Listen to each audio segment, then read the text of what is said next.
So shall I introduce myself? Do you want to do it? Okay, so hi Sven. Hey. I understand today you're going to talk about some of the best and most controversial games of last years.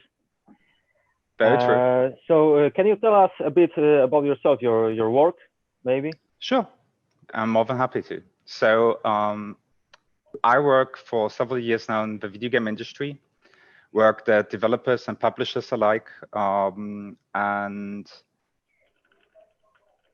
gather different types of experiences to inform my research as being a PhD candidate, in which I write about the rhetoric of video games. I personally believe that games can persuade us, move us, very often infuriate us, as today will be a big topic here. And yeah, I'm very happy to be here and share some of my personal research findings with y'all. Yeah, I'm excited as well, so let's get into it. Okay, so hey everyone, I'm very honored that you take your time to listen to my babblings. Everything is true, except for all the lies. Is already a little lie because my way how I structured this, discovering the meaning in Death Stranding, Final Fantasy, and The Last of Us 2 remake is actually not the way I'm gonna show you. First of all, do you see, I hope, my my screen? If not, please shout at me. So, perfect. So, today I'm gonna talk about 3 games which have been very interesting research-wise as well as business-wise in the last 12 months. Altogether, PlayStation exclusive titles from The Last of Us Part 2, Death Stranding to Final Fantasy VII Remake.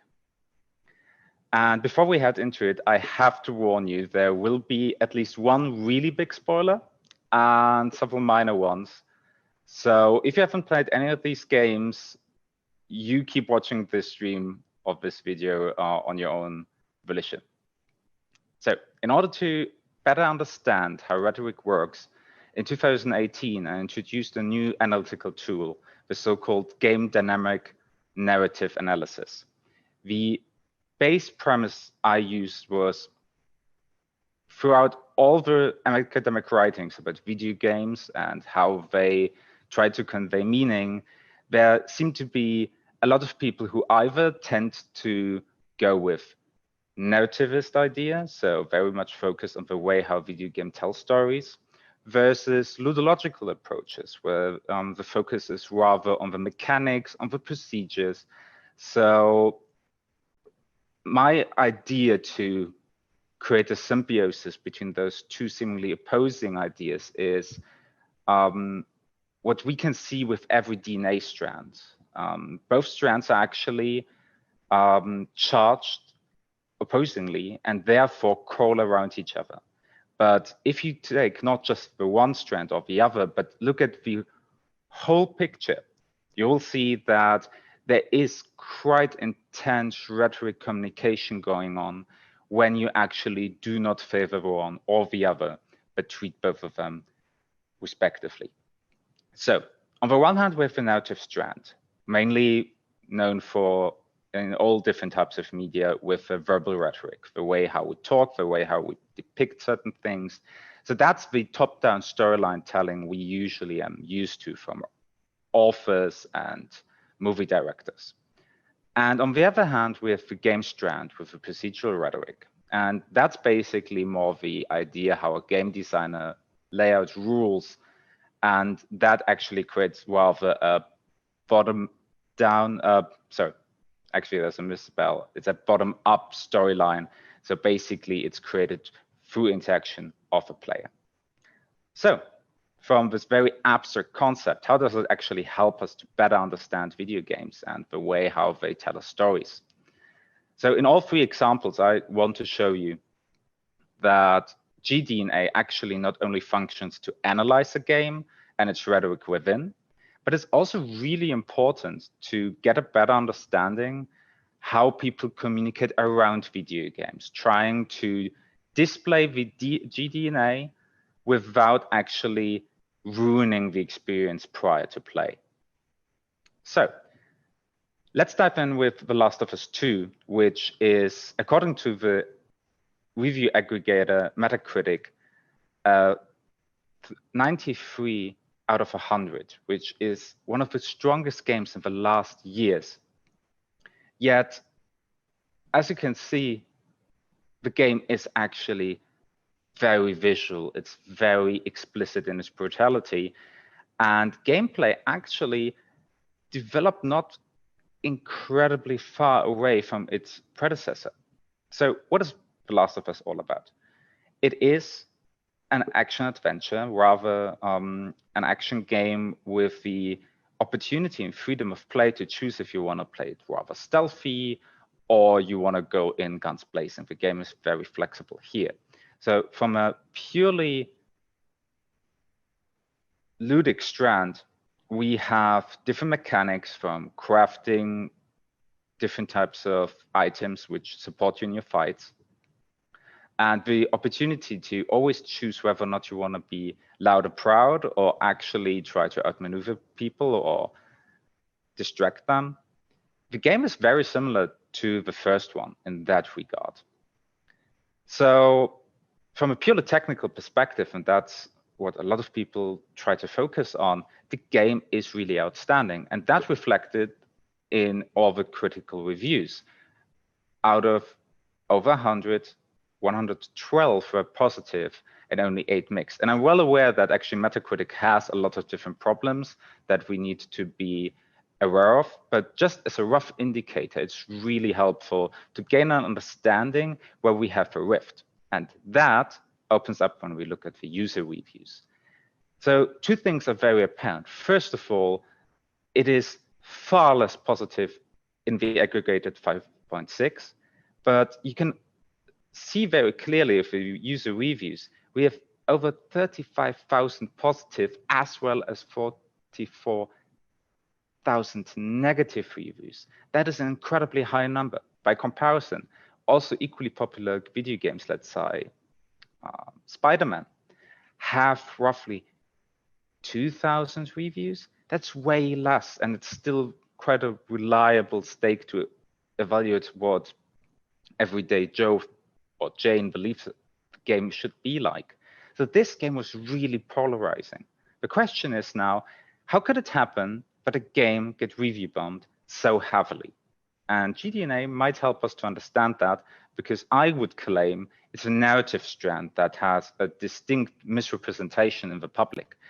So heavily so that even some people thought it's appropriate to utter death threats against one of the actors trying to portray, or who marvelously portrayed one of the characters in the game. So let's start at trailer material. So here you can see one of the scenes showed prior to release. The protagonist is outside and is stopped by her mentor from the first game, saying he cannot let her go on her journey without be there. And now we see actually how the scene plays out in the game. So you can already see a difference. There's a different hand, and we will see in any second now, the character is not the same. And the reason for that is that, and again, I'm sorry, spoilers, the protagonist of the first game, Joel, is murdered early on into the game. At this stage of the game, Joel is already dead. So what did the marketing try to do? They basically shifted certain aspects of the game in order to camouflage the fact that, well, one of the main protagonists is going to die very early on, and try to basically reduce the potential backlash or potential information dropping, why certain things might be or might not be the case. And that is even more so relevant because there have been a major public spoilage due to the fact that somebody leaked information about the storyline. So what we have here is, on the one hand, the producers who try to control the public message and try to basically create hype, create anticipation for the game without actually having a negative impact on the storyline, because that obviously is one of the very good reasons why you want to play that game. On the other hand, it is a good reason to criticize them, because a lot of people felt misled by this distinct scene in the game. But there's also a lot of reasons why the critique can be considered questionable. So one part that was already quite clear after the first DLC in the first part is that the new protagonist, Ellie, is homosexual. And a lot of the criticism around that is actually expressed for part 2, and also for a transgender character in the game, which happened so far into the game that it's very unlikely, if not impossible, that reviewers or users who wrote this review just hours after the game was officially released could have known about it, if not just through the fact that there has been a leak telling these stories. So we have there people claiming the game have a certain agenda. So from my perspective, obviously a good sign that people already understand that video games are rhetorical, try to have a message, but they try to blame the game in a very harsh and a very simplistic manner. And as I already said, there have been death threats for the actress who played the same character which actually murdered Joel. And so here comes actually the part where the rhetoric within the game is really interesting and important. So for the first half of the game, you play Ellie and you're on your quest of revenge. But then unexpectedly, the game has a character swap. You suddenly play as the murderer of your mentor. And that deconstructs a lot of your expectations. The first half, you believe that you're on a righteous path. You believe that everything you've been told is actually justified. And then through the traversal with Abby, you will realize that a lot of the things you believe are wrong. So what's happening is, on a narrative strand, we have a technique that is quite common in series as well as movies, but we have a gameplay aspect to it, because you are Abby, you have to play with her, you have to keep going, and you can't actually go away from the fact that you need to keep going with the game if you want to know how it keeps going. And as you can see, there are similarities in the visualization. Both of them are very explicitly brutal. Both of them actually play very much the same. They have distinct changes in mechanics to differentiate both characters. But if we look now at the narrative strand and game strand, we see that the narrative and the gameplay on its own have a certain understanding. But if you ignore one part in the favor of the other, you have massive misunderstandings. My claim would be that The Last of Us 2's critics are to a big chunk either not willing to understand the game or unable to understand the game due to the fact they haven't played it. They do not have a second half of a narrative part being intertwined with the gameplay aspect that actually makes you feel more for the other. And also, it also shows how massively important to a lot of people the communication prior to releases, to have a good understanding what the nature, what the game DNA actually might be. The next example is interesting on its own way. Hideo Kojima's first title after the long-running Metal Gear Solid series, Death Stranding, was anticipated by many fans of his. And what you can see right now is gameplay which was shown as a first reveal. And for a lot of people, there was the distinct feeling this might be just a way for Kojima to show how gorgeous the game is, how photorealistic the scenes are, how incredibly close to nature certain parts of the gameplay can be like, and basically setting a mood. They did not anticipate the actual game being heavily focused on what you can see here, transportation. So when the game hit, and sorry again, but Metacritic will be a continuous point for comparison here. The Metacritic score is comparatively lower because also critics had the issues how to actually deal with a game that broke with a lot of different conventions, mostly with that of gameplay, because for a lot of people, action adventures should, to seemingly public opinion, have a distinct amount of action. This game, however, it was really focused on the traversal aspect. It was about the journey, moving from A to B, traversing really difficult terrains, be it mountains, be it snow, be it water. And this very simplistic first part was actually then expanded upon the longer you traveled. You had different gears that make it easier. And interestingly enough, in the moment, you would actually decide to take a lot of load with you, because that basically gives you more bona in a fewer amount of hours. That can actually lead to some interesting experiences gameplay-wise, because you basically need to keep holding all these different buttons in place, and basically the string of a character is mimicked through the fact that you have to clench your hands. You have to wait on end till you can actually rest again. And so even if it's a very simplistic way, it's a beautiful metaphor for the stress, for the exhaustion that the protagonist actually had to endure here. And then there's the narrative part. And again, one half doesn't work without the other, because the traversal has not only nature against itself, but in a nutshell, the world of the living and the world of the dead that have collapsed into each other. So the player have to actually traverse in certain areas through, as you can see, ghost riddles areas that might actually attack him in the moment they notice his presence. And as usual for Hideo Kojima, it's an incredibly convoluted story, and I neither want to spoil that too much, nor actually start a 3-hour lecture about how actually all the different parts fit together.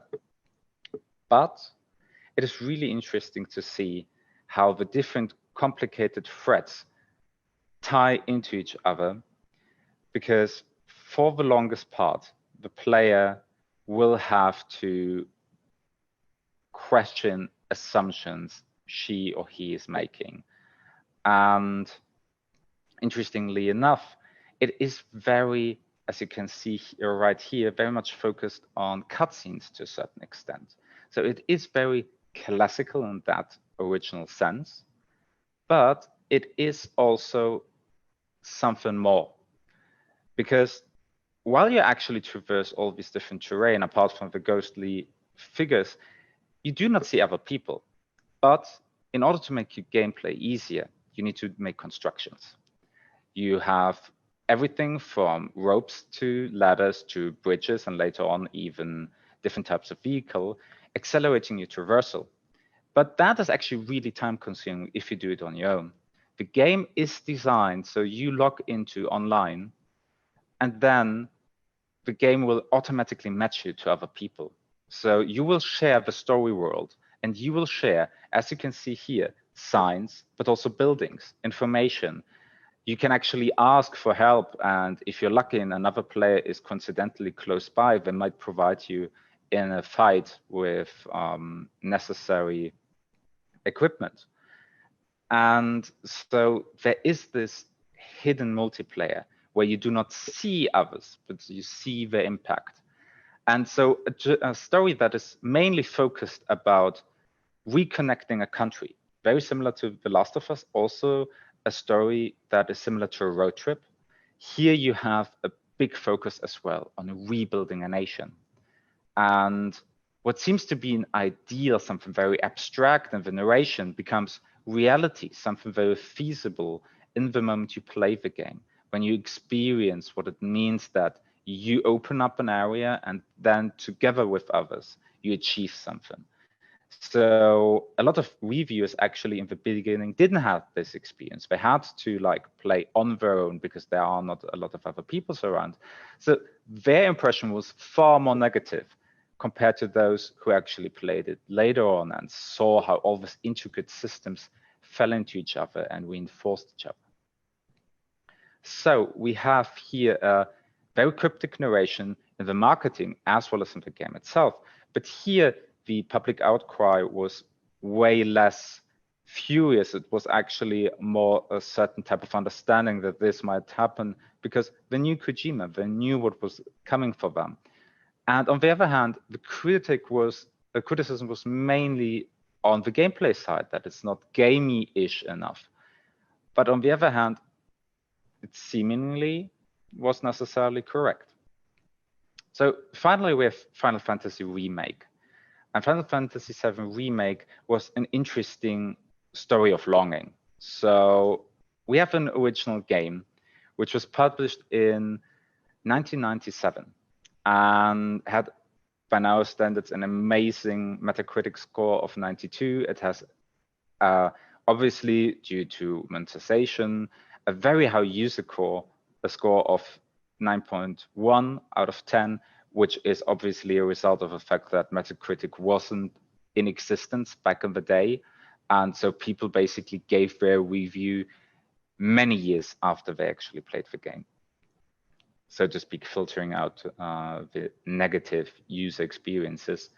However, it was a very strong fan demand to bring this game back to a modern standard. For its time, it was already outstanding. Without the invention of a CD-ROM, it might have never been able to actually provide such a vast game with over 40 hours of gameplay.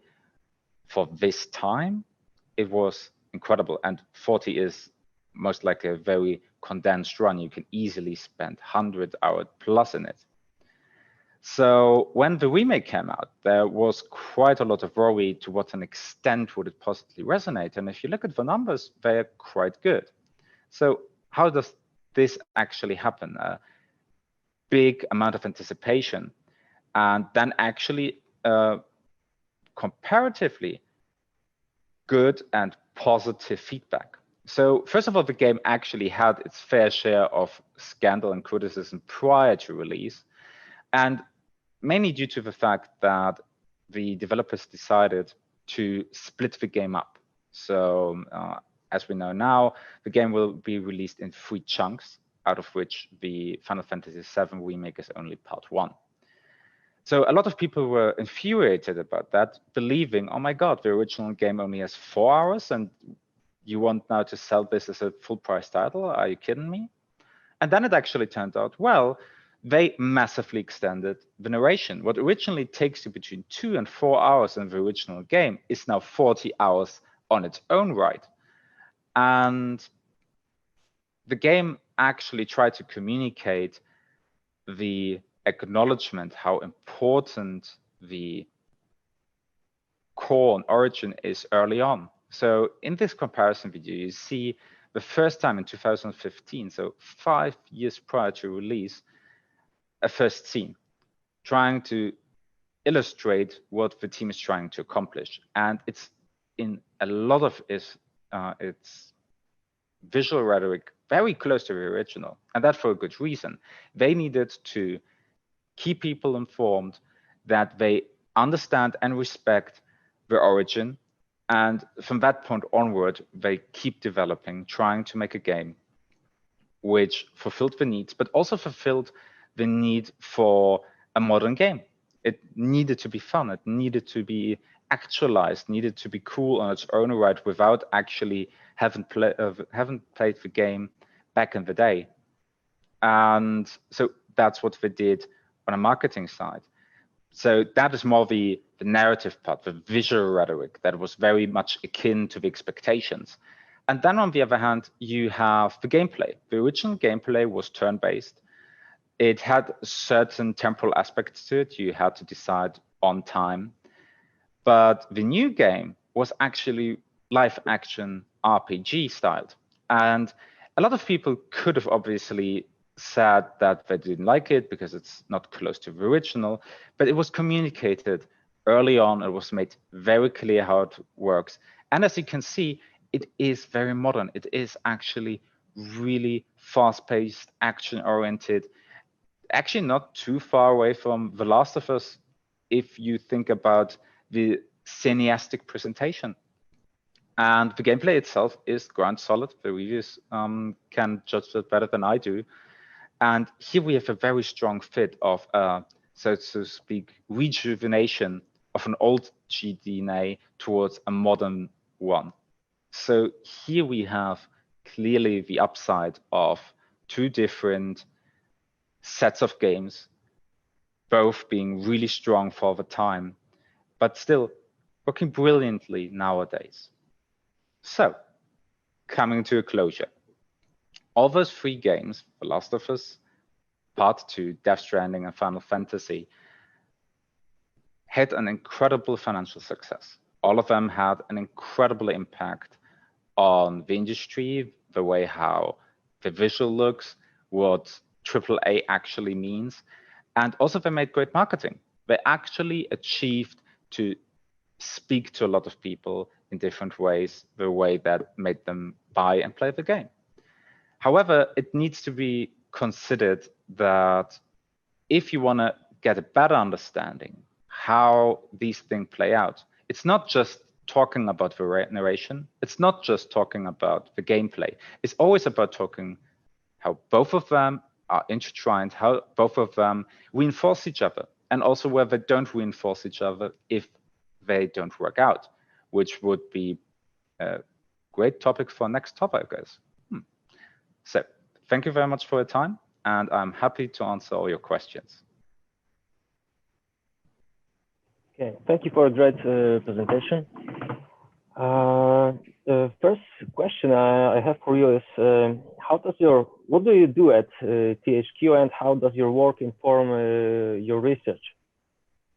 So I'm head of marketing at THQ Nordic, and that means that as part of my team, together we create marketing plans. We look at our games and think about how do we develop a strategy to inform people. Basically, what I just described to you, I do on a daily basis. Although I have to stress that everything I shared with you right now is my personal opinion and my personal research, and is completely independent from my work. However, there's obviously everything I do on a daily basis is informing me because I see the problems. I worked as a developer when I started my career, and I know how it is to have a game, but seemingly no one understanding what is the value of it, nobody understanding why should I buy it. And it gave me an understanding if marketing is not done well, people don't get paid. And I think nothing is more tragic than incredibly creative, passionate people who give everything they have to make the games they love, and then nobody acknowledging the fact that this thing is out there. And so for me, it's my personal responsibility, or my belief it's my personal responsibility, to make every single developer shine and give them the stage as they deserve. And that's what my colleagues do as well. And every other gaming company, all of us have a strong sense of giving these incredible minds the opportunity to shine where it's possible and when it's needed. Okay, thank you. Great answer. The next question is about the narrative strand in Kojima's games. I've noticed that lately he's been going more and more into the cryptic narration. It started in Metal Gear Solid, one of the portable ones, with the audio tapes. And now, if you play Death Stranding, you get a part of the story at the very beginning, a big part of the story at the very end, and in between there's like almost nothing there, right? Why do you think that is? That's a good question. I'm actually not entirely sure if the narration is completely polarized towards the beginning and the end, because I always had this distinct feeling from my personal playthroughs, and I can obviously just base it on that. I share the same impression, but I also share the impression because the gameplay loop basically got me caught for a long time in doing construction work. Like I was going from A to B, building streets, building connections, building new stuff, building the railway to like bypass a lot of the nasty areas quicker. And so I knew that the game on the ludic side had me so heavily caught that I was fine with not pushing for more narration for the time being. And actually, I think the game sometimes really communicated very well when the next big beat could come, when the next beat might prevent me from doing so for some time. So I'm not entirely sure if it's actually the case or if it's just that it's such a nice intricate back and forth, because you need to go basically from the East Coast to the West Coast, and at every big station you reach, you are confronted with a new revelation.